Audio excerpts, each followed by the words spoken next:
Goldman and LT and Vaughn and Will Harris and Debo and JK, Wise, Jones, and seeing how they're fitting into the system and what it goes, because in this ramp-up period, these are where these roles get determined, in the weeks ahead. So I really wanted to see them and see their connection with their teammates. That's an important part of belonging to a group, and I was certainly impressed by those guys getting started. So with all that said, I'll get rocking with you guys, and let's get it going. Vaughn, what were some of the things that you saw in the leading up to this on film that said, like, hey, he still has something to offer here? Yeah, you want to see as a pass rusher, John, first thing, can you beat somebody to the punch?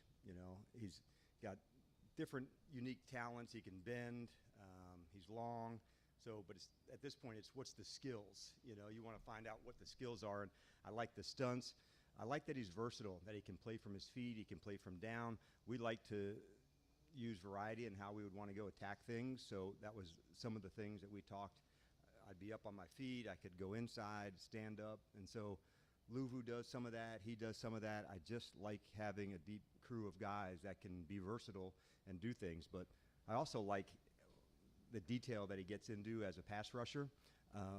We talked a lot about the summit that he's been part of for a long time, of other players and their ability to share and veterans. So it was just fun to talk pass rush with him, honestly. So what I saw on tape, the quickness to beat somebody to the punch, and that's what pass rushing, the first part, has to be about getting the offensive tackle back and feeling that stress. If you don't have that, it makes it difficult to put a lot of stress on a tackle. So you had some older players, Bobby, Zach, guys like that, who were productive. What's your philosophy, and how has it changed with handling guys who are at that stage to keep them fresh throughout the year? Well, really, organizationally, that's a big topic for us, to make sure that it's customized, John, to each individual player. Through Josh, we've invested a lot, in terms of recovery. We put that as part of our day. But there's also some practices that, there'll be some days where a player who's got a lot of experience and a lot of games, they won't do the same amount as some that's, needs more. And so we just try to customize it even though it's a big scale, but when you're in training camp, it's actually a little easier to do, John, than in season. He can be out, we can work this day, and so we map out the calendar, Adam and I together, what days would make sense for somebody to back off, what days would make sense to push it, because you also need those days as well. You talk about consistency. How big is it for your quarterback that Cliff remained here and for the entire program? But how large is that those two are together for a second season? Yeah, the two of them and Tavita and David Blau, Brian Johnson, like this, like ecosystem of quarterback play, it's really cool. But the person right in the front and center of it is Jaden, and it's the work ethic that he just doesn't back off, and that's one of the things that I really admire about him, that he is not changing the way he approaches things. I want to get in early to find my edges and find the spot. So it is one of the things that I really, really appreciate him. The unseen work that goes in with him, it's a lot, and the staff's a big part of that, because when you're doing those things together, like, you're helping them get ready, and so we're very fortunate that way. Hey, Dan, to stay on the Cliff topic, last year was about getting acclimated to each other, the defensive coach, the offensive coordinator, figuring out what makes sense, how to build this team. You did that. Now the next year, I was curious, what was your offseason approach like with Cliff?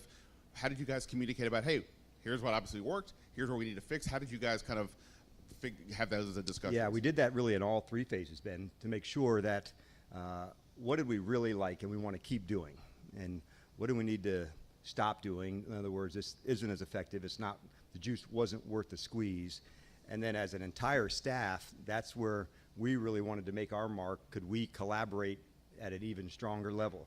When you're putting in a system, or Joe and Cliff, had the expertise in their sides, and now you're able to add, some more variations to that after going through some time, because now you can study some other things. When you're first putting in a system, Ben, the very first thing, it's cut and dry, and this and this and this. Then you can explore as it goes on. So it won't stay exactly the same year in and year out. So now you can add other experiences. And so I like the fact that the staff is collaborating. which makes sense in year 2 more than in year 1. Year 1, you need chemistry, connection, support. The play callers need support. Yes, that's a good play. It'll work, as opposed to, I did this somewhere else, I did this somewhere else, I did this somewhere else. It's much easier to do that year 2 than year 1. Year 1, it's about putting in our systems, finding the drills, how to feature the players for it, for that specific skill. Then you can open it a little bit differently.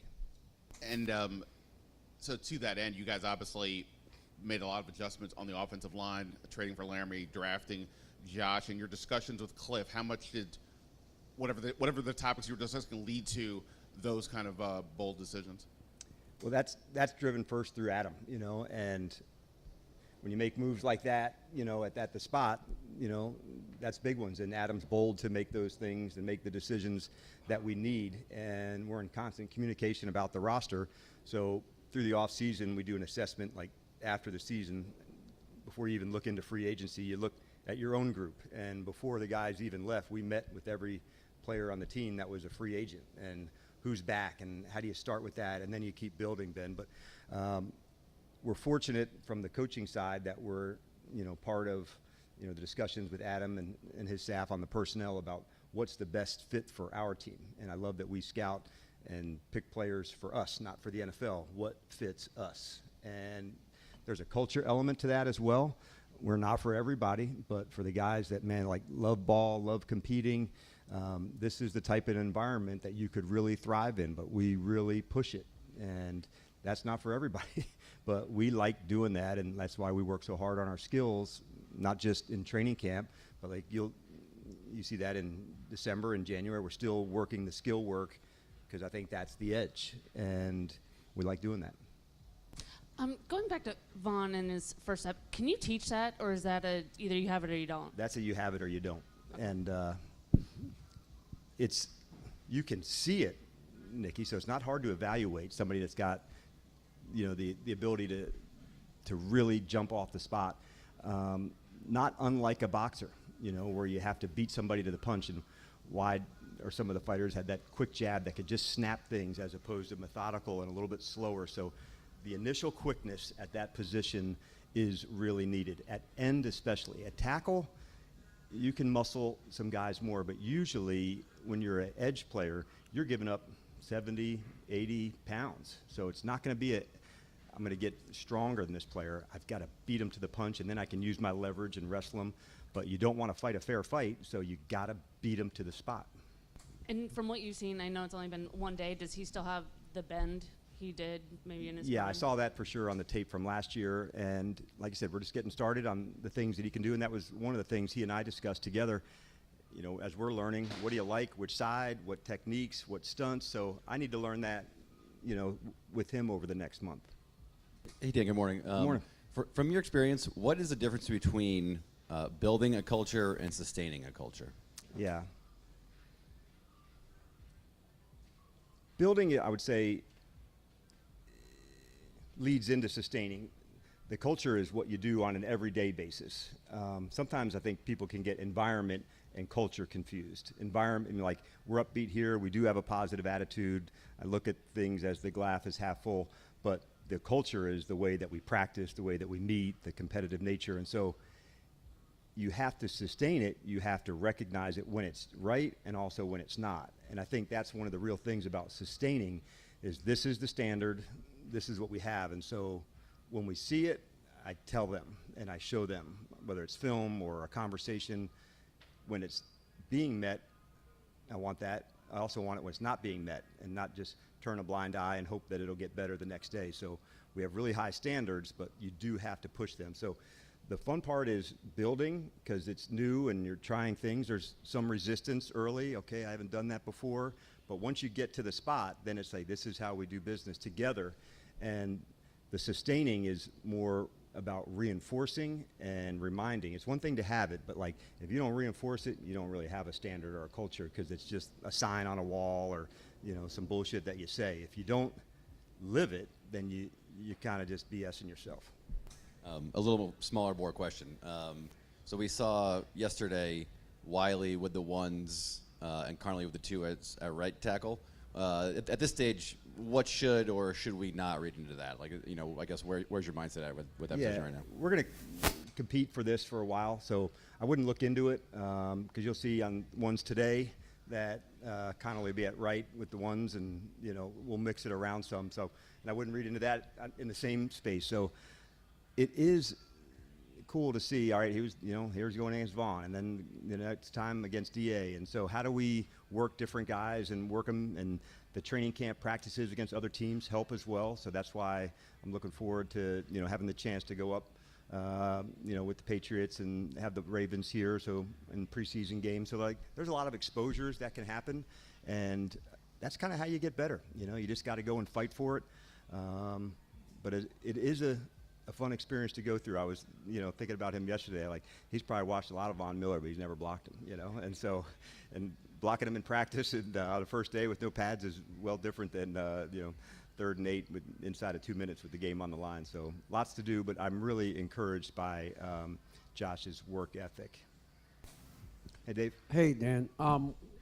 When you guys did your look back on your team at the end of the season, how much of rebuilding the lines of scrimmage was simply a matter of we need to get different talents in here, and how much is it division based? Like, we've got to figure out how to block Carter and Davis. We got to figure out how to block Dexter Lawrence. We got to figure out how to block Parsons on a regular basis. Fair question.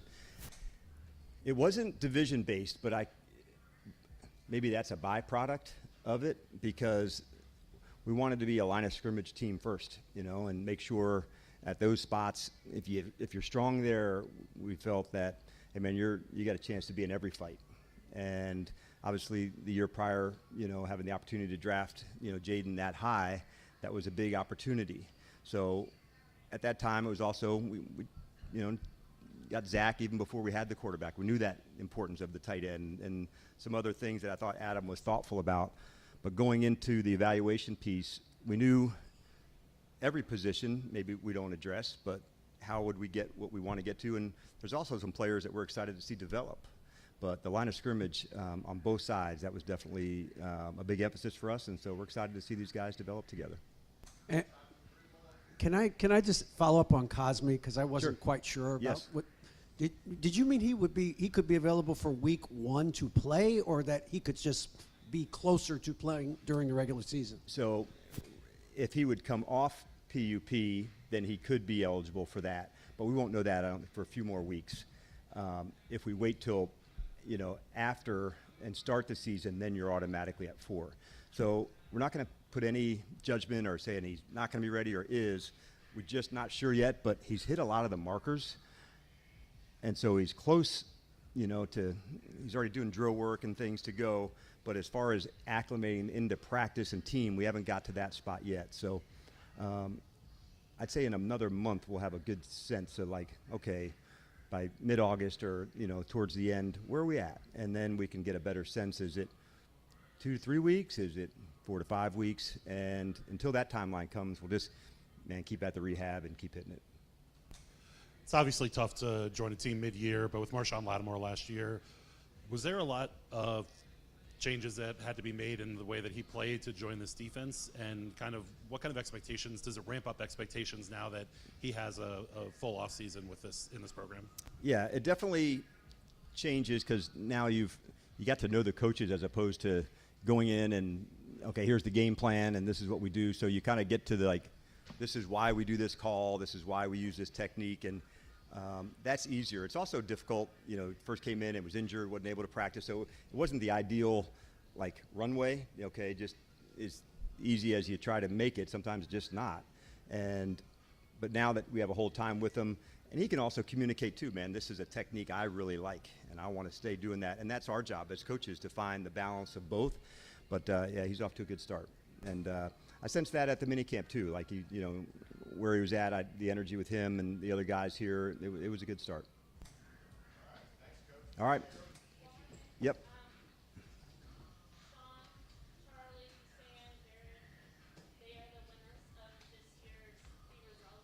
Yeah. We can do better than that, yeah. There we go.